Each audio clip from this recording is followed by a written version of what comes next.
এটি একটি বার্তা, একটি কঠিন বার্তা।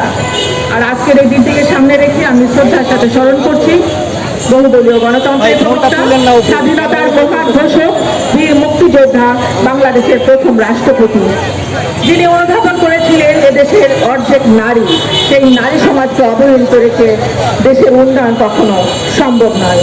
সেই রাষ্ট্রপতি জিয়াউর রহমানকে শ্রদ্ধার সাথে স্মরণ করছি। তিনি প্রত্যেকটি নারীর মেধা, শিক্ষা এবং যোগ্যতার ভিত্তিতে নারীদেরকে পদায়ন করেছিলেন, বিভিন্ন সেক্টরে তিনি নিয়োজিত করেছিলেন।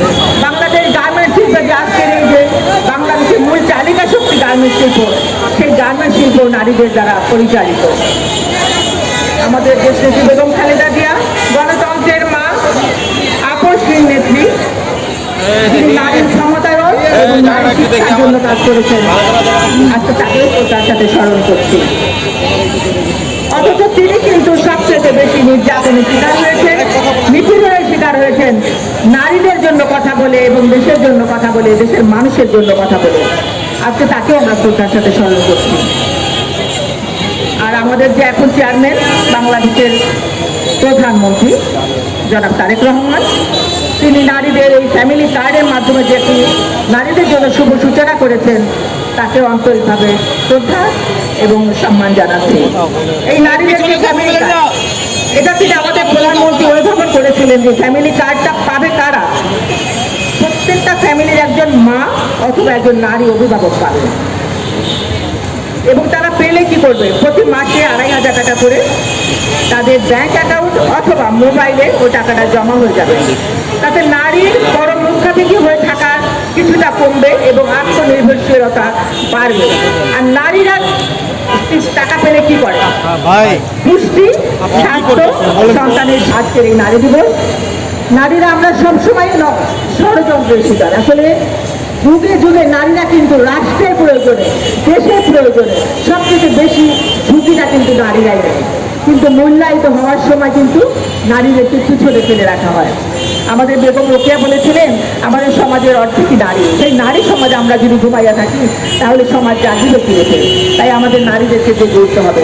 আমরা এই নারীরা 18 বছর যুদ্ধ করেছি।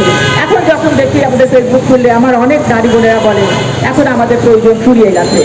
কষ্ট পাই, অনেক কষ্ট লাগে। যখন বিপদের সময়, রাষ্ট্রের প্রয়োজনে, দেশের প্রয়োজনে নারীরা যখন ঝুঁকি নিয়ে রাস্তায় নেমেছিল, আর এখন যদি দেশের আমরা একটা জায়গায় আমরা এসেছি, আমরা অন্তত নির্ভয় কথা বলতে পারি, আইনের শাসন প্রতিষ্ঠা হয়েছে, রাজনৈতিক একটা স্থিতিশীলতা এসেছে। এখন যদি আমাদের মূল্যায়িত না করা হয়, তাহলে তো আমাদের একটা কষ্ট থেকেই যায়। কেউ আছে উপজেলা চেয়ারম্যান হতে পারবে, কেউ কাউন্সিলর হতে পারবে, কেউ মেয়র হতে পারবে, কেউ এমপি হতে পারবে, কেউ মন্ত্রী হতে পারবে, এবং যথাযথ মূল্যায়ন অবশ্যই হবে, যেটা আমাদের করেছিলেন শহীদ রাষ্ট্রপতি জিয়াউর রহমান। আমাদের দেশনেত্রী বেগম খালেদা জিয়াও নারীদেরকে শিক্ষা এবং নারীদেরকে মূল্যায়িত করেছিলেন। অথচ আমাদের দেশ তারেক রহমান এখন নিশ্চয়ই আমাদের চেয়ারম্যান তারেক রহমান এখন মূল্যায়িত করবেন। আমাদের পরীক্ষা দিতে হবে না, আমরা যুগে পরীক্ষা দিচ্ছি, 18 বছর ধরে পরীক্ষা দিচ্ছি। আমার এক বোন বললেন, সম্ভবত হলেন, যে জামাত ইসলামী বলছে যে নারীদেরকে সামনে এগোতে দেওয়া হবে না। কোন নারী? যে নারীর গর্ভ থেকে আপনি জন্মগ্রহণ করেছেন, সে আপনার মা, আপনার কন্যা, আপনার জননী এবং আপনারই বোন।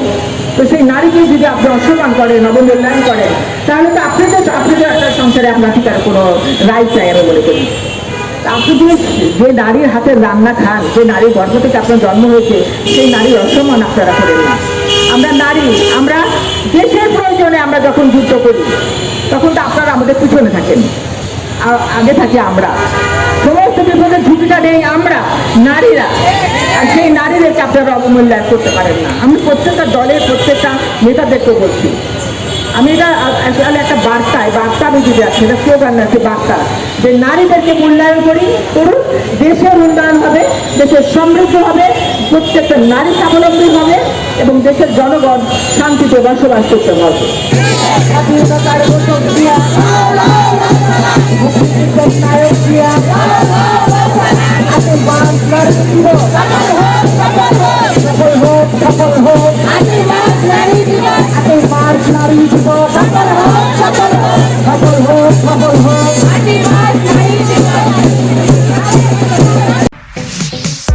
Stella featuring